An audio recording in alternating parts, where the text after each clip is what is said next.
ಜೀವನದಲ್ಲಿ ಮೊದಲ ಬಾರಿಗೆ ಪೇಚಾಡಿದ್ದ ಅಗ್ನಿನಾಥ. ಸನ್ನಿವೇಶ ಬದಲಾಗ್ತಾ ಇದೆ. ಮನೆಯ ಬಾಗಿಲಿಗೆ ಬಂದು ನಿಂತ ಆ ಪರಮ ಕುರೂಪದ ಹೆಂಗಸನ್ನ ಕಂಡು ಆಶ್ಚರ್ಯ ಪಡುವ ಸ್ಥಿತಿಯಲ್ಲೂ ಇರಲಿಲ್ಲ ಚಿತ್ರ. ಮುಂದಲ ಮನೆಯಲ್ಲಿ ಕಂಬಕ್ಕೊರಗಿ ಕುಳಿತಿದ್ದವಳು ಆ ನಡು ಮಧ್ಯಾಹ್ನದ ಬೇಗೆಯಲ್ಲಿ ಬಾಗಿಲಲ್ಲಿ ಯಾವುದೋ ನೆರಳು ಕದಲಿದಂತಾಗಿ ಅತ್ತ ತಿರುಗಿದ್ದಳು. ಸರಿಯಾಗಿ ಬಾಗಿಲಲ್ಲೇ ನಿಂತಿತ್ತು ಹೆಣ್ಣು. ಅದರ ವಿಕಾರವಾದ ಮುಖದಲ್ಲಿ ಇದ್ದದ್ದು ಅಳುವೋ, ನಗುವೋ ಅಥವಾ ಏನನ್ನೋ ಹೇಳಿಕೊಳ್ಳಬೇಕೆಂಬ ದೈನೀಸಿ ಭಾವವೋ ಚಿತ್ರಾಳಿಗೆ ಅರ್ಥವೇ ಆಗಲಿಲ್ಲ. ಅರ್ಥ ಮಾಡಿಕೊಳ್ಳಲೇಬೇಕೆಂಬ ಆಕಾಂಕ್ಷೆ ಉಂಟಾಗುವ ಸ್ಥಿತಿಯಲ್ಲೂ ಅವಳಿರಲಿಲ್ಲ. ಯಾರು? ಯಾಂತ್ರಿಕವಾಗಿ ಕೇಳಿದಳು ಚಿತ್ರ. ಸಮಧನಿ. ಬಿಟ್ಟ ಬಾಣದಂತೆ ಬಂತು ಉತ್ತರ. ಚಿತ್ರ ಬೆಚ್ಚಿ ಬಿದ್ದಿದ್ದು ಅದಕ್ಕಲ್ಲ, ಆ ದನಿ ಅದು ಹೆಂಗಸರ ದನಿಯಂತೆ ಇರಲೇ ಇಲ್ಲ. ನೀರೊಳಗೆ ಮುಳುಗಿದ ಮಗುವೊಂದು ಅರೆಬರೆಯಾಗಿ ಮೇಲಕ್ಕೆ ಬಂದು ಕೊನೆಯ ಉಸಿರಿನಲ್ಲಿ ವಿಕಾರವಾಗಿ ಕೂಗಿಕೊಂಡರೆ ಹುಟ್ಟುತ್ತದಲ್ಲ, ಅಂಥದ್ದೊಂದು ಆರ್ತ ನಾದದಂತಿತ್ತು. ಅಂಥದ್ದೊಂದು ಸ್ವರವನ್ನ ತನ್ನ ಜೀವಮಾನದಲ್ಲೇ ಎಂದೂ ಕೇಳಿರಲಿಲ್ಲ ಚಿತ್ರ. ಅದಕ್ಕಿಂತ ಹೆಚ್ಚಾಗಿ ಅಷ್ಟೊಂದು ಕುರೂಪಿ ಹೆಂಗಸನ್ನ ಅವಳು ಯಾವತ್ತೂ ನೋಡಿರಲಿಲ್ಲ. ಚಿತ್ರ ಬೆಚ್ಚಿ ಬಿದ್ದದ್ದನ್ನ ಬಾಗಿಲಲ್ಲಿ ನಿಂತಿದ್ದ ಸಮಧನಿ ಗಮನಿಸಿಬಿಟ್ಟಿದ್ದಳು. ಅವಳ ಮುಖದಲ್ಲಿ ವಿಕಾರವಾದುದೊಂದು ನಗೆ ಪಸರಿಸಿತ್ತು. 2 ಕ್ಷಣಗಳ ನಂತರ ಸುಧಾರಿಸಿಕೊಂಡ ಚಿತ್ರ, ಯಾರು ಬೇಕು ಎಂದು ಕೇಳಿದಳು. ನನ್ಗೆ ನಾಗವಲ್ಲಿ ಬೇಕು, ನಾಗವಲ್ಲಿ. ಸಮಧನಿಯ ಧ್ವನಿ ಈಗ ತುಂಡಾದ ರುದ್ರವೀಣೆಯ ಕೊನೆಯ ಅಪಸ್ವರದಂತಿತ್ತು. ಅದನ್ನ ಅರ್ಥ ಮಾಡಿಕೊಂಡು ಬಾಗಿಲಲ್ಲಿ ನಿಂತ ಕುರೂಪಿ ಹೆಂಗಸು ಕೇಳ್ತಾ ಇರೋದು ಇನಿಯನ್ನ ಎಂದು ನಿಶ್ಚಯಿಸಿಕೊಳ್ಳುವ ಮೊದಲೇ ಚಿತ್ರಾಳಿಗೆ ಅಡುಗೆ ಮನೆಯಿಂದ ದುಡದುಡನೆ ಎದ್ದು ಮನೆಯ ಬಾಗಿಲತ್ತ ಓಡಿ ಬಂದು ಆ ಪರಮ ಕುರೂಪಿ ಹೆಂಗಸನ್ನ ಯಾವುದೋ ಜನ್ಮಾಂತರದ ಗೆಳತಿ ಏನೋ ಎಂಬಂತೆ ತಬ್ಬಿಕೊಂಡ ಇನಿ ಕಾಣಿಸಿದಳು. ಆ ದೃಶ್ಯ ನೋಡ್ತಾ ಇದ್ದಂತೆಯೇ ಒಂದು ಬಲಿತ ಹೆಣ್ಣು ಹಾವು ಮಿನ್ನಾಗರವೊಂದನ್ನು ತಬ್ಬಿಕೊಳ್ತಾ ಇದೆ ಅಂತ ಅನ್ನಿಸ್ತು ಚಿತ್ರಾಳಿಗೆ. ಅವಳು ಆ ಘಟನೆಗೆ ರಿಯಾಕ್ಟ್ ಮಾಡುವ ಮೊದಲೇ ಒಳಮನೆಯಿಂದ ದೊಡ್ಡ ದನಿಯಲ್ಲಿ ಗುಣಶಾರಿ ಅಳೋದು ಕೇಳಿಸ್ತು. ದೂರದಲ್ಲೆಲ್ಲೋ ವಿಶ್ವನಾಥ ಯಾತನೆಯಿಂದ ನರಳದ. ಅವನ ಬಾಯಲ್ಲಿ ನೊರೆ ಇತ್ತು. ಉದ್ದಕ್ಕೆ ಕಾಲು ಚಾಚಿಕೊಂಡು ಮಲಗಿದ್ದ ವಿಶ್ವನಾಥನ ಅಂಗಾಲುಗಳನ್ನ ಮೊದಲು ತನ್ನ ಮೃದುವಾದ ಅಂಗೈಗಳಿಂದ ಒರೆಸಿತು ಆ ವ್ಯಕ್ತಿ. ಬಹುಶಃ ವಿಶ್ವನಿಗೆ ಅದು ಗೊತ್ತಾಗಲಿಲ್ಲ. ಗೊತ್ತಾದರೂ ತನ್ನ ಅಂಗಾಲನ್ನ ಮತ್ತೊಬ್ಬರು ಅಷ್ಟೊಂದು ಮೃದುವಾಗಿ ತಾಕಿದುದಕ್ಕೆ ಮತ್ತು ಶ್ರದ್ಧೆಯಿಂದ ಒರೆಸಿದುದಕ್ಕೆ ಸಂಕೋಚ ಪಡುವ ಸ್ಥಿತಿಯಲ್ಲಿ ಆತ ಇರಲಿಲ್ಲ. ಕಣ್ಣಿನ ಒಳಗಿನ ಬೇಳೆ ಆಗಲೇ ಹುಬ್ಬಿನೆಡೆಗೆ ಸಿಕ್ಕಿಕೊಳ್ಳುವ ಸನ್ನಾಹದಲ್ಲಿತ್ತು. ಕಾಲು ಒರೆಸಿದ ವ್ಯಕ್ತಿ ಹಿಮ್ಮಡದಿಂದ ಮೇಲ್ಭಾಗದಲ್ಲಿದ್ದ ನರವೊಂದನ್ನ ತನ್ನ ಮೃದುವಾದ 2 ಬೆರಳುಗಳಿಂದ ಹಿಡಿದು ನಾಡಿ ಬಡಿತ ಗ್ರಹಿಸುವ ಪ್ರಯತ್ನ ಮಾಡಿತು. ನಾಡಿ ಸಾಯುತ್ತಿದೆ. ಅದು ಅರಿವಿಗೆ ಬಂದ ಕೂಡಲೇ ಆ ವ್ಯಕ್ತಿ ತಡ ಮಾಡಲಿಲ್ಲ. ಸಣ್ಣಗೆ ನೊರೆಗುಟ್ಟುತ್ತಿದ್ದ ವಿಶ್ವನ ಬಾಯನ್ನ ತನ್ನ ಸೆರಗಿನಿಂದ ಒರೆಸಿ ಅದ್ಯಾರೋ ತಂದುಕೊಟ್ಟ ಹಸಿರು ರಸವನ್ನ ವಿಶ್ವನ ಮೂಗಿನ ಒಳಕ್ಕೆ ಹಿಂಡಿ ಕಾಲಿಗೆ ಅವನೇ ಸುತ್ತಿಕೊಂಡಿದ್ದ ಬನೀನಿನ ಪಟ್ಟೆಯನ್ನ ಇನ್ನಷ್ಟು ಬಿಗಿಗೊಳಿಸಿದ್ದದ್ದೇ ತಡ. ಆ ವ್ಯಕ್ತಿ ವಿಶ್ವನ ಕಾಲ ಬಳಿ ಪದ್ಮಾಸನ ಹಾಕಿ ಕುಳಿತು ಅವನ ಕಾಲುಗಳನ್ನ ಚಿಕ್ಕ ಮಗುವಿನ ಕಾಲುಗಳೇನೋ ಎಂಬಂತೆ ಎತ್ತಿ ತನ್ನ ತೊಡೆಯ ಮೇಲಿಟ್ಕೊಂಡು ಅಂಗಾಲಿಗೆ ನುಣ್ಣನೆಯ ಬೂದಿ ಹಾಕಿ ಉಜ್ಜತೊಡಗಿತು. ಅನತಿ ದೂರದಲ್ಲೇ ಕುಳಿತಿದ್ದ ಸೀತಾರಾಮು ಆ ವ್ಯಕ್ತಿಯನ್ನು, ಅದರ ವ್ಯಕ್ತಿತ್ವವನ್ನು ಕಣ್ತುಂಬ ಕಂಡು ದಿಗ್ಭೂಢನಂತಾಗಿ ಬಿಟ್ಟಿದ್ದ. ವಿಶ್ವನನ್ನ ಬದುಕಿಸಿಕೊಳ್ಳುವ ಆ ಪ್ರಯತ್ನ ಮಾಡ್ತಾ ಇದ್ದಿದ್ದು ನಿಹಾರಿಕಾ. ಇಡೀ ಅಘೋರ ತಂಡ ಆಕೆಯ ನೆರವಿಗೆ ನಿಂತು ಬಿಟ್ಟಿತ್ತು. ಈ ವಿಷಯದಲ್ಲಿ ಅವರಾಗಿಯೇ ಮಾಡಬಹುದಾದಂಥದ್ದು ಏನೂ ಇರಲಿಲ್ಲ. ವಿಶಾಲವಾದ ಆ ಮಾವಿನ ತೋಪಿನ ಬೇಲಿ ಸಾಲಿನಲ್ಲಿ ಬೆಳೆದಿದ್ದ ಹೆಸರಿಲ್ಲದ ಅಸಂಖ್ಯಾತ ಗಿಡ, ಸಸಿ, ಪೊದೆಗಳ ಪೈಕಿ ಸರ್ಪದಂಷ್ಟ್ರಕ್ಕೆ, ಅದರ ಕಾರ್ಕೋಟಕ ವಿಷಕ್ಕೆ ಔಷಧಿಯಾಗಬಲ್ಲಂತಹವು ಯಾವುವು ಎಂಬುದು ನಿಹಾರಿಕಾಳಿಗೆ ಮಾತ್ರ ಗೊತ್ತು. ಅಘೋರಿಗಳಾಗಲಿ ಬಾಬಾ ಇಸ್ಮಾಯಿಲ್ ಆಗಲಿ ಮಾಡಬಹುದಾಗಿದ್ದುದೆಂದರೆ ಅವಳು ಕೇಳಿದ ವಸ್ತುಗಳನ್ನ ಗುರುತಿಸಿ ಕಿತ್ತು ತಂದುಕೊಡೋದು. ಅಘೋರಿಗಳಿಗಿಂತಲೂ ಆ ಕೆಲಸವನ್ನ ಬಾಬಾ ಇಸ್ಮಾಯಿಲ್ ಅಚ್ಚುಕಟ್ಟಾಗಿ ಮಾಡಬಲ್ಲವನಾಗಿದ್ದ.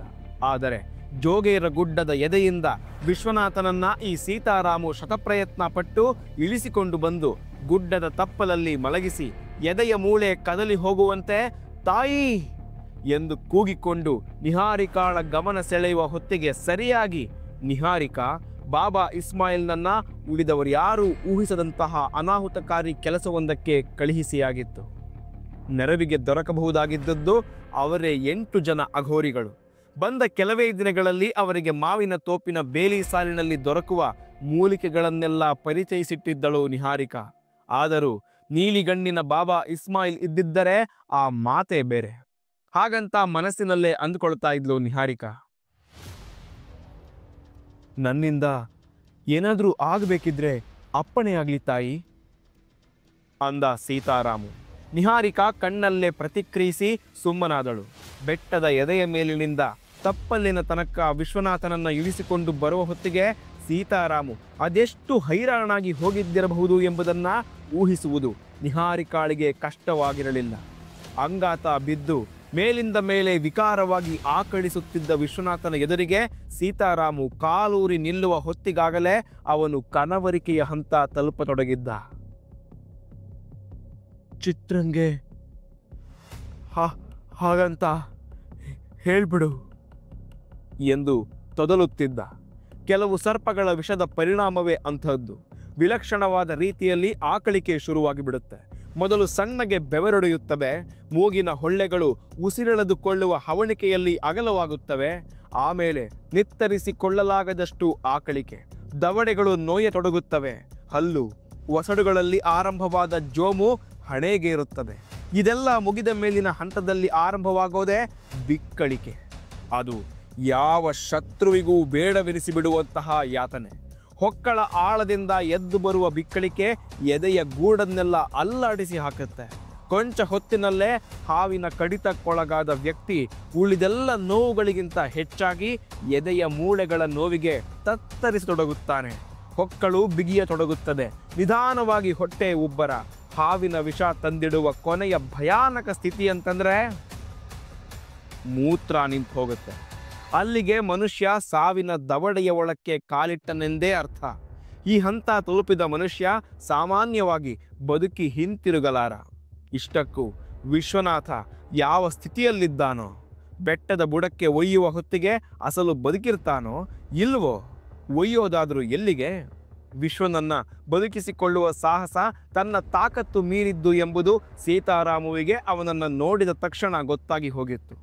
ಒಂದು ಕ್ಷಣದ ಮಟ್ಟಿಗೆ ಹಾವಿನ ವಿಷದಿಂದ ಮನುಷ್ಯನನ್ನ ಪಾರು ಮಾಡಬಲ್ಲಷ್ಟು ವೈದ್ಯ ವಿಜ್ಞಾನ ಚಿತ್ರಾಳಿಗೆ ಗೊತ್ತಿರಬಹುದೇನೋ ಅಂತ ಅನ್ನಿಸ್ತಾದರೂ 18-20 ವರ್ಷಗಳಿಂದ ಗುಣಶಾರಿಯ ಜೊತೆಗೆ ಅಂಗಳದಲ್ಲಿ ಆ ವಿಲಕ್ಷಣವಾದ ಜೋಗೇರ ಮುದುಕಿಯನ್ನ ನೋಡಿದ ದಿನದಿಂದ ತಾನು ಅನುಭವಿಸುತ್ತಾ ಬಂದಿರುವ ಸರ್ಪ ಮಾಯೆ ಮತ್ತು ಸರ್ಪ ಛಾಯೆಗಳ ಆಂತರ್ಯ ಗೊತ್ತಿದ್ದು ವಿಶ್ವನಾಥನನ್ನ ಆವರಿಸಿಕೊಂಡಿರುವ ದುರಂತಕ್ಕೆ ವಿಜ್ಞಾನದಲ್ಲಿ ಪರಿಹಾರ ಹುಡುಕಲು ಹೊರಟರೆ ಮೂರ್ಖತನವಾದೀತು ಅಂತ ಅನ್ನಿಸ್ಬಿಡ್ತು ಸೀತಾರಾಮುಗೆ.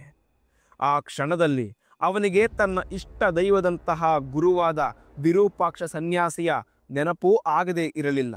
ಅವನು ಬದುಕಿದ್ದಿದ್ರೆ ಇದೇ ಜೋಗೇರ ಗುಡ್ಡದ ಕಿಬ್ಬೊಟ್ಟೆಯ ಮೇಲೆ ನಿಂತು ದಶದಿಕ್ಕುಗಳು ಅಲ್ಲಾಡಿ ಹೋಗುವಂತೆ ಅರಚಿಕೊಂಡಾದರೂ ಸರಿ ಅವನನ್ನ ಡಾಕರ ಕಲ್ಲಿನ ಬೆಟ್ಟದ ಮೇಲಿನಿಂದ ಇಳಿದು ಬರುವಂತೆ ಮಾಡಿಬಿಡ್ತಿದ್ದ. ಎಲ್ಲಕ್ಕಿಂತ ಮುಖ್ಯವಾಗಿ ವಿರೂಪಾಕ್ಷ ಸನ್ಯಾಸಿಗೆ ತನ್ನ ಮೊರೆ ಮನಸ್ಸುಗಳು ಎರಡೂ ಅರ್ಥವಾಗ್ತಾ ಇದ್ವು.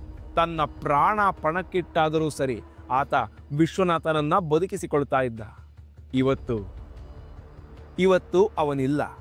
ಆದರೆ ಊರ ಮುಂದಿನ ಮಾವಿನ ತೋಪಿನಲ್ಲಿ ಆಕೆ ಇದ್ದಾಳೆ, ಮಾತೃ ಸ್ವರೂಪಿಣಿ. ಅವಳೇ ಸರಿ. ನಿಹಾರಿಕಾಳ ನೆನಪು ಮೂಡಿದ ಮರುಕ್ಷಣ ಸೀತಾರಾಮು ಕಾರ್ಯೋನ್ಮುಖನಾಗಿ ಬಿಟ್ಟಿದ್ದ. ವಿಶ್ವನನ್ನ ಅವಳು ಬದುಕಿಸಿಕೊಳ್ಳಲಾಗದೆ ಹೋದರೆ ಈ ಜಗತ್ತಿನಲ್ಲಿ ಮತ್ಯಾರೂ ಇವನನ್ನು ಬದುಕಿಸಲಾರರು. ಹಾಗಂದುಕೊಂಡೇ ವಿಶ್ವನ ಬೆನ್ನ ಕೆಳಕ್ಕೆ ಕೈ ಹಾಕಿ ಅನಾಮತ್ತಾಗಿ ಅವನನ್ನ ತೋಳಿಗೆತ್ತಿಕೊಂಡ ಸೀತಾರಾಮು. ಆ ಕ್ಷಣದಲ್ಲಿ ಸೀತಾರಾಮುವಿಗೆ ತನ್ನ ತೋಳ್ಬಲದ ಬಗ್ಗೆ ತನಗೇ ಆಶ್ಚರ್ಯ. ವಿರೂಪಾಕ್ಷ ಸನ್ಯಾಸಿಯ ಕೃಪೆ ಆಗುವ ಮೊದಲು ಈ 16 ಅಂಕಣದ ಮನೆಯ ಸಾಹುಕಾರನ ದೇಹ ಪೀಚು ಪೀಚು, ದನಿಯಲ್ಲಿ ಅಸಹ್ಯ ಕೀರಲು, ತೋಳುಗಳಲ್ಲಿ ಬಿರುಸೆ ಇರಲಿಲ್ಲ. ಆಕಾರಕ್ಕೆ ಒಬ್ಬ ಗಂಡಸು ಅಷ್ಟೇ. ಇದೇ ಗುಣಶಾರಿ ತನ್ನನ್ನು ಅಪಹಾಸ್ಯ ಮಾಡ್ತಾ ಇದ್ದಳಲ್ವೇ? ಏನಿತ್ತು ತನ್ನಲ್ಲಿ? ವಿರೂಪಾಕ್ಷ ಸನ್ಯಾಸಿ ತನ್ನ ತೋಳುಗಳಲ್ಲಿ ಬಲವೊಂದನ್ನೇ ತುಂಬಲಿಲ್ಲ, ಇಡೀ ವ್ಯಕ್ತಿತ್ವಕ್ಕೊಂದು ತೂಕ ತಂದಿಟ್ಟ. ಇವತ್ತು ಸಮಬಲರೊಬ್ಬನನ್ನ ಅನಾಮತ್ತಾಗಿ ಎತ್ತಿಕೊಂಡು ದೆವ್ವನಂತಹ ಜೋಗೇರ ಗುಡ್ಡವನ್ನ ದಡದಡನೆ ಇಳಿದು ಬಿಡಬಲ್ಲ ತಾಕತ್ತು ತುಂಬಿದ. ಅವನ ಋಣ ದೊಡ್ಡದು, ಆತ್ಮ ತಣ್ಣಗಿರಲಿ.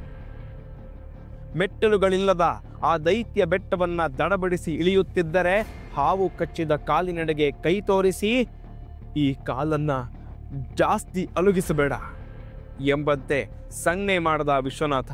ಅಷ್ಟೊತ್ತಿಗಾಗಲೇ ಅವನಿಗೆ ಅರೆ ಪ್ರಜ್ಞೆ. ಬೆಟ್ಟದ ತಪ್ಪಲಲ್ಲಿ ನಿಂತು ತಾನು ಕೂಗಿದ ಕೂಗಿಗೆ ಮೊದಲು ಎಚ್ಚರಗೊಂಡವಳು ನಿಹಾರಿಕಾಳೆ. ಆದರೂ ಕ್ಷಣಾರ್ಧದಲ್ಲಿ ಓಡಿಬಂದು ವಿಶ್ವನನ್ನ ಹೆಗಲ ಮೇಲೆ ಹೊತ್ತು ತೋಪಿಗೆ ಸಾಗಿಸಿದ್ದು ಅದೇ 8 ಜನ ಅಘೋರಿಗಳು. ಅವರನ್ನ ಸೀತಾರಾಮು ಅಂಥ ದಣಿವಿನಲ್ಲೂ ದಿಟ್ಟಿಸಿ ನೋಡಿದ್ದು ಅವಾಗಲೇ.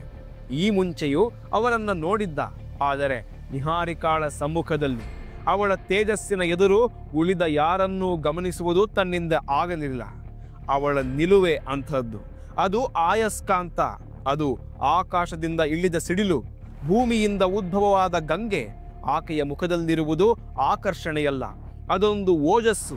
ಆ ಓಜಸ್ಸಿನ ಎದುರು ಹಚ್ಚ ಹಳೆಯ ಮಾಂತ್ರಿಕ ಬಾಬಾ ಇಸ್ಮಾಯಿಲ್ ತಲೆಬಾಗುತ್ತಾನೆ.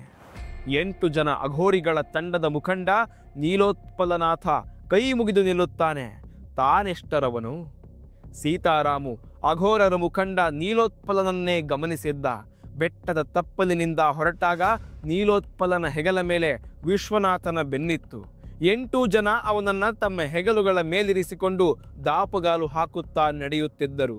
ಎಲ್ಲರಿಗಿಂತ ಮುಂದಿದ್ದ ನೀಲೋತ್ಪಲನ ನಡಿಗೆಯಲ್ಲಿ ಬಿರುಗಾಳಿಯ ವೇಗವಿತ್ತು. ಅವನ ಕೇಸರಿ ಬಣ್ಣದ ತುಂಡು ಪಂಚೆ ಮತ್ತು ಅದೇ ಕಡುಕೇಸರಿ ಬಣ್ಣದ ಶರಾಯಿಯ ಅಡಿಯಲ್ಲಿ ಕಟ್ಟುದಿಟ್ಟಾದ ಮಾಂಸಖಂಡಗಳು ಯಂತ್ರದಂತೆ ಕದಲುತ್ತಿದ್ದವು. ಆಯಾಸದ ಮಾತೇ ಇಲ್ಲ. ದಣಿವರಿಯದ ದೈತ್ಯ ದೇಹಿ ಅದೆಷ್ಟು ವರ್ಷಗಳಿಂದ ಈ ಅಘೋರ ಸಾಧನೆಯಲ್ಲಿ ಇದ್ದಾನೋ. ಬರಲಿರುವ ಅಗ್ನಿನಾಥನಿಗೆ ಪ್ರಾಣ ಒಪ್ಪಿಸಿಯಾದರೂ ಈ ಸರ್ಪಯುದ್ಧವನ್ನ ಅಘೋರರ ಪಾಲಿನ ಗೆಲುವನ್ನಾಗಿಸಲು ಪಣತೊಟ್ಟು ನಿಂತಿದ್ದಾನೆ. ಆ 8 ಜನಕ್ಕೆ ನಿಹಾರಿಕಾಳ ಕಡೆಗೆ ಕದಲಿಸಲಾಗದಂತಹ ಗೌರವವಿದೆ, ಭಕ್ತಿ ಇದೆ. ಆಕೆಗಾಗಿ ಏನನ್ನು ಬೇಕಾದರೂ ಮಾಡಿಬಿಡಬಲ್ಲ ಬದ್ಧತೆ ಇದೆ.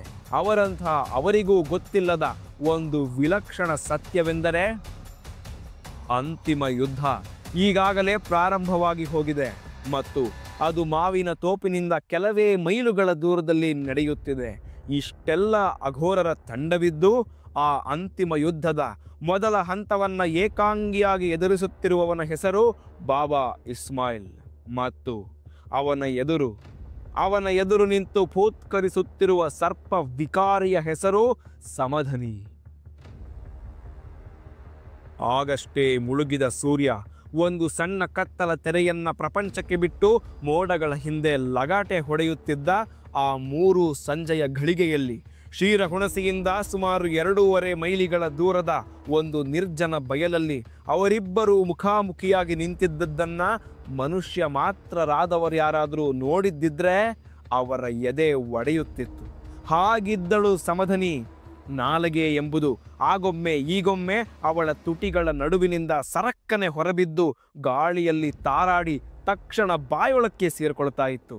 ಉಸಿರು ಭಾರ ಭಾರ. 2 ನಿಮಿಷಕ್ಕೊಮ್ಮೆ ವಿಕಾರವಾಗಿ ಬಾಯಿ ತೆರೆಯುತ್ತಾಳೆ. ಗಂಟಲ ಆಳದಿಂದ ಒಂದು ಫೂತ್ಕಾರದಂತಹ ಶಬ್ದ ಹೊರಡುತ್ತದೆ. ಹಾಗೆ ಬಾಯಿ ತೆರೆದಾಗ ಬಾಬಾ ಇಸ್ಮಾಯಿಲ್ ಗಮನಿಸ್ತಾನೆ, ಸಮಧನಿಯ ದವಡೆ ಹಲ್ಲುಗಳು ಸಂಪೂರ್ಣವಾಗಿ ಸವೆದು ಹೋಗಿವೆ. ಅನತಿ ದೂರಕ್ಕೆ ನಿಂತಿದ್ದರೂ ಅವಳ ದೇಹದಿಂದ ಒಂದು ವಿಕಾರವಾದ, ಅಸಹ್ಯಕರವಾದ, ವಿವರಿಸಲು ಸಾಧ್ಯವೇ ಆಗದಂತಹ ವಾಸನೆ ಹೊರಡ್ತಾ ಇದೆ. ಅದು ಸರ್ಪಗಂಧ. ಬಾಬಾ ಇಸ್ಮಾಯಿಲ್ನಿಗೆ ಅದು ಚೆನ್ನಾಗಿ ಗೊತ್ತು. ದಿನಗಟ್ಟಲೆ ಹೊಂಚಿ ಕುಳಿತ ಸರ್ಪ ನಡುರಾತ್ರಿಯ ಕತ್ತಲಲ್ಲಿ ಹಾದಿ ತಪ್ಪಿ ಬಂದ ಮೊಲವೊಂದನ್ನು ಅನಾಮತ್ತಾಗಿ ಕಬಳಿಸಿಬಿಟ್ಟರೆ ಮುಂಜಾನೆಯ ಹೊತ್ತಿಗೆ ಕೊರಡಿನಂತಾಗಿ ಬಿಡುತ್ತದೆ. ಆಗ ಸರ್ಪ ಮೊದಲಿನ ವೇಗದಲ್ಲಿ ಚಲಿಸಲಾರದು. ಎಲ್ಲಾದರೊಂದು ಮೂಲೆ ಸೇರಿಕೊಂಡು ಇಡೀ ದೇಹವನ್ನು ಸಿಂಬೆ ಸುತ್ತಕೊಂಡು ಮಲಗಬೇಕು. ದಿನಗಟ್ಟಲೆ ಕದಲದಂತೆ ಬಿದ್ದುಕೊಂಡಿರಬೇಕು. ಹೊಟ್ಟೆಯ ಒಳಗಿನ ಮೊಲದ ಎಲುಬು ಲಟಲಟನೆ ಮುರಿದು ಮಾಂಸ ಕರಗಿ ಕ್ರಮೇಣ ಅದೆಲ್ಲ ಪಚನವಾಗಿ ತಣ್ಣಗಿನ ಸರ್ಪದೇಹ ಸಳಸಳನೆ ಬೆವತು ಮಲಗಿದಲ್ಲೇ ವಿಸರ್ಜನೆಗಳಾಗಿ ಆಗ ಉದ್ಭವವಾಗುತ್ತದೆ ಸರ್ಪಗಂಧ. ಆಮೇಲೆ 6 ತಿಂಗಳೇನು 1 ವರ್ಷ ಬೇಕಾದರೂ ಆ ಸರ್ಪ ಊಟವಿಲ್ಲದೆ ಬದುಕಿರಬಲ್ಲದು. ದಿನಗಟ್ಟಲೆ ಅದರ ಮೈ ಅಡರಿಕೊಂಡಿರುವ ಸರ್ಪಗಂಧ ಎದುರಿಗೆ ಬರುವ ಎಂಥ ಪ್ರಾಣಿಯನ್ನಾದರೂ ಉಸಿರುಗಟ್ಟಿಸಿ ದಿಕ್ಕು ತಪ್ಪಿಸಿ ಕಕ್ಕಾಬಿಕ್ಕಿಯಾಗುವಂತೆ ಮಾಡಿಬಿಡುತ್ತೆ. ಹಾವಿನ ಬೇಟೆಯ ಮೊದಲ ಅಸ್ತ್ರವೇ ಸರ್ಪಗಂಧ. ಅಂಥದ್ದೊಂದು ಹೀನ ಗಂಧ ಹೊತ್ತು ತನ್ನೆದುರಿಗೆ ಬಂದು ನಿಂತಿದ್ದಾಳೆ ಸಮಧನಿ. ಸೈತಾನಿ ಸಾಂಪ್ ಉದ್ಗರಿಸಿದ ಬಾಬಾ ಇಸ್ಮಾಯಿಲ್. ಅವನ ನಿರ್ವಿಕಾರವಾದ ತಿಳಿನೀಲಿ ಕಣ್ಣುಗಳಲ್ಲಿ ಅದೇಕೋ ಒಂದು ಮರಣ ಭಯದ ಸೆಳಕು ಕ್ಷಣ ಮಾತ್ರದ ಹೊತ್ತು ಕಾಣಿಸಿಕೊಂಡು ಮರೆಯಾದಂತಾಯಿತು. ಲಕ್ಷ್ಮಣಪುರಿಯ ಶೇಷ ಸುಬ್ಬಾ ಶಾಸ್ತ್ರಿಗಳ ಮನೆಯಲ್ಲಿ ಸಮಧನಿಯನ್ನ ಅವನು ನೋಡಿದ್ದ. ಅವತ್ತಿಗೂ ಇವತ್ತಿಗೂ ಇನ್ನಷ್ಟು ಕುರೂಪಿಯಾಗಿದ್ದಾಳೆ. ನಿಗಿನಿಗಿಸುವ ಕನಕಾಂಬರದ ಬಣ್ಣದ ರೇಷ್ಮೆ ಸೀರೆ, ಸೆರಗನ್ನ ಹೊದ್ದಿದ್ದಾಳೋ, ಸಿಕ್ಕಿಸಿಕೊಂಡಿದ್ದಾಳೋ, ಅಥವಾ ಸೀರೆಯನ್ನೇ ಒಂದು ವಿಲಕ್ಷಣ ರೀತಿಯಲ್ಲಿ ಉಟ್ಟುಕೊಂಡಿದ್ದಾಳೋ, ಓಹೋ, ನಿಷ್ಕರ್ಷೆಗೆ ಅದು ಸಮಯವಲ್ಲ. ಆದರೆ ಅವಳು ರವಿಕೆ ಧರಿಸಿಲ್ಲವೆಂಬುದಂತೂ ಸತ್ಯ. ನಗ್ನ ತೋಳಿನ ಮೇಲೆ ಕಾಸಿನ ಅಗಲದ ಜೇನು ಬಣ್ಣದ ಮಚ್ಚೆ ಇದೆ. ಆಗಾಗ ಬಾಯಿಂದ ಹೊರಬೀಳುವ ನಾಲಗೆ ಅವಳ ಮೂಗಿನ ತುದಿ ತಲುಪುತ್ತೆ. ತಕ್ಷಣ ಬಾಬಾ ಇಸ್ಮಾಯಿಲ್ಗೆ ಹೊಳೆಯಿತು, ಇವೆರಡೂ ಲಕ್ಷಣಗಳಿರುವ ಹುಡುಗಿ ವಾಮಲೋಕದ 108 ಪ್ರಯೋಗಗಳಿಗೆ ಸೂಕ್ತಳು. ಇದು ಛಿದ್ರಿಯ ಮಾಟಗಾತಿಯೇ ಹುಡುಕಾಡಿ ತಂದು ಸೃಷ್ಟಿಸಿದ ಸರ್ಪ ವಿಕಾರ. ಅವನಿಗದು ಗೊತ್ತಾಗಿ ಹೋಯಿತು. ಪರ್ವರ್ದಿಗಾರ್ ಮನಸ್ಸಿನಲ್ಲೇ ಉಸಿರಿಕೊಂಡ. ಸಮಧನಿಯ ಬೆನ್ನು ಹೇಗಿರುತ್ತದೆ ಎಂಬುದನ್ನ ಅವನು ಊಹಿಸಬಲ್ಲವನಾಗಿದ್ದ. ಈ ತರಹದ ಪ್ರಯೋಗಗಳಿಗೆ ಒಳಗಾದ ಹುಡುಗಿಯರಿಗೆ ಬೆನ್ನಿನ ಮೂಲಕವೇ ವಿಷವೀಳಿಸಿರಲಾಗುತ್ತದೆ. ತೇಜಮ್ಮ ಈ ಹುಡುಗಿಯನ್ನ 9 ನಿರಂತರ ರಾತ್ರಿಗಳ ಕಾಲ ಕಾಡಿದ್ದಾಳೆ, ಪೀಡಿಸಿದ್ದಾಳೆ. ಇವಳ ಬೆನ್ನನ್ನ ಬಗೆ ಬಗೆದು ಹಲ್ಲುಗಳಲ್ಲಿ ಛಿದ್ರ ಮಾಡಿ ಆ ರಕ್ತ ಗಾಯಗಳ ಒಳಕ್ಕೆ ಕಾರ್ಕೋಟಕ ವಿಷ ಹನಿಸಿದ್ದಾಳೆ. ಸಮಧನಿಯ ಬೆನ್ನ ಗಾಯಗಳು ಮಾಯುವುದಿಲ್ಲ, ಅವು ಶಾಶ್ವತ ವ್ರಣ. ಆ ವ್ರಣಗಳ ಸುತ್ತ ತುಂಬ ವಿಕಾರವಾಗಿ ಗರಿಕೆಯಂತೆ ಬೆರಳುದ್ದದ ಒರಟಾದ ಕೂದಲು ಬೆಳೆದಿರ್ತವೆ. ಸುಮ್ಮನೆ ದಿಟ್ಟಿಸಿ ನೋಡಿದವ್ರಿಗೆ ಸತ್ತ ಮನುಷ್ಯನೊಬ್ಬನ ತಲೆಯನ್ನ ಅಲ್ಲಲ್ಲಿ ಕಿತ್ತು ತಂದು ಅವಳ ಬೆನ್ನಿಗೆ ಅಂಟಿಸಿದಂತೆ ಕಾಣುತ್ತದೆ. ಅವಳ ಬೆನ್ನಿನ ಗಾಯಗಳಿಂದ ಒಸರುವ ಕೀವು ಹಸಿರು ವಾಸನೆ ಅಸಹ್ಯಕರ. ಇದೆಲ್ಲಕ್ಕಿಂತ ಸಮಧನಿಯ ಬಗ್ಗೆ ಬಾಬಾ ಇಸ್ಮಾಯಿಲ್ಗೆ ಭಯಾನಕವೆನಿಸಿದ್ದಂದರೆ ಅವಳು ಕಣ್ಣು ಮಿಟುಕಿಸ್ತಾ ಇಲ್ಲ. ಅದು ಸಮಸ್ತ ಸರೀಸೃಪಗಳ ಏಕೈಕ ಲಕ್ಷಣ. ಹಾವಿಗೆ ಕಣ್ಣಿನ ರೆಪ್ಪೆಯೇ ಇಲ್ಲ, ಆದರೆ ಸಮಧನಿಗೆ ರೆಪ್ಪೆಗಳಿವೆ. ಸಮಸ್ಯೆ ಅಂದರೆ ಅವಳ ಒಂದು ಕಣ್ಣು ಮುಚ್ಚಿ ಹೋಗಿದೆ. ಮತ್ತೊಂದು ಕಣ್ಣಿನ ಗುಡ್ಡೆ ಎಷ್ಟು ದೊಡ್ಡದಾಗಿ ಮುಂದಕ್ಕೆ ಚಾಚಿಕೊಂಡಿದೆ ಅಂದರೆ ಅದನ್ನು ಮುಚ್ಚಲು ಬಾರದು. ಎದುರಿಗೆ ನಿಂತು ಭೂತ್ಕರಿಸುತ್ತಿದ್ದಾಳೆ. 20 ವರ್ಷಕ್ಕೆ ಮುಂಚೆ ಇಂಥದ್ದೊಂದು ಸನ್ನಿವೇಶ ಎದುರಾಗಿದ್ದಿದ್ರೆ ಸಮಧನಿಯಂತಹ ಸರ್ಪ ವಿಕಾರಿಯನ್ನ ಎಡಗೈಯಲ್ಲಿ ಬಡಿದು ಹಾಕಿಬಿಡ್ತಾ ಇದ್ದೆ ಅಂದ್ಕೊಂಡ ಬಾಬಾ ಇಸ್ಮಾಯಿಲ್. ಅಕ್ಷರಶಃ ಸರ್ಪದೊಂದಿಗೆ ಕಾದು ಅದನ್ನು ಉದ್ದುದ್ದಕ್ಕೆ ಹರಿದು ಹಾಕಿದ್ದು ತನಗೆ ನೆನಪಿದೆ. ಅದು ಅವತ್ತಿನ ಮಾತು. ಮೈಯಲ್ಲಿ ಕಸುವಿತ್ತು, ಕಣ್ಣುಗಳಲ್ಲಿ ಬೆಳಕಿತ್ತು. ಇವತ್ತು ಅದ್ಯಾವುದೂ ಇಲ್ಲ. ಆದರೆ ನಿಹಾರಿಕಾಳ ಅಪ್ಪಣೆ ಇದೆ, ಅವಳದೇ ಪ್ರೇರಣೆ ಇದೆ. 8 ಜನ ಅಘೋರಿಗಳನ್ನು ಜೊತೆಯಲ್ಲಿಟ್ಟುಕೊಂಡು ತನ್ನಂತಹ ವೃದ್ಧನನ್ನ ಈ ಮಾರಣ ಹೋಮದ ಮೊದಲ ಮುಖಾಮುಖಿಗೆ ಆಕೆ ಕಳಿಸಿದ್ದಾಳೆಂದರೆ ಸಮಧನಿಯನ್ನ ಗೆಲ್ಲುವುದು ತನ್ನಿಂದ ಸಾಧ್ಯವೆಂದೇ ಆಕೆ ಭಾವಿಸಿದ್ದಾಳೆ. ಅದೇ ಸಾಕು, ತಾನು ಗೆದ್ದು ಬಿಡಬಲ್ಲ. ಉತ್ತರದ ತುದಿಯಿಂದ ಕ್ಷೀರಹುಣಸಿಯ ಕಡೆಗೆ ನಡೆದು ಬರುತ್ತಿರುವ ಅಗ್ನಿನಾಥನನ್ನ ಊರ ಸರಹದ್ದಿನಲ್ಲೇ ತಡೆದು ಮುಗಿಸಿ ಹಾಕಲು ನಿಂತಿರುವ ಈ ಸೈತಾನಿ ಸರ್ಪವನ್ನ ತಾನು ನಿಂತ ನಿಲುವಿನಲ್ಲೇ ಹೊಸಕ್ಕಿ ಹಾಕಿಬಿಡಬಲ್ಲ. ಹಾಗೆಂದುಕೊಂಡೇ ಅವಳೆಡೆಗೆ ಮೊದಲ ಹೆಜ್ಜೆ ಎತ್ತಿಟ್ಟ ಬಾಬಾ ಇಸ್ಮಾಯಿಲ್. ಆಗ ಏನಾಯಿತು?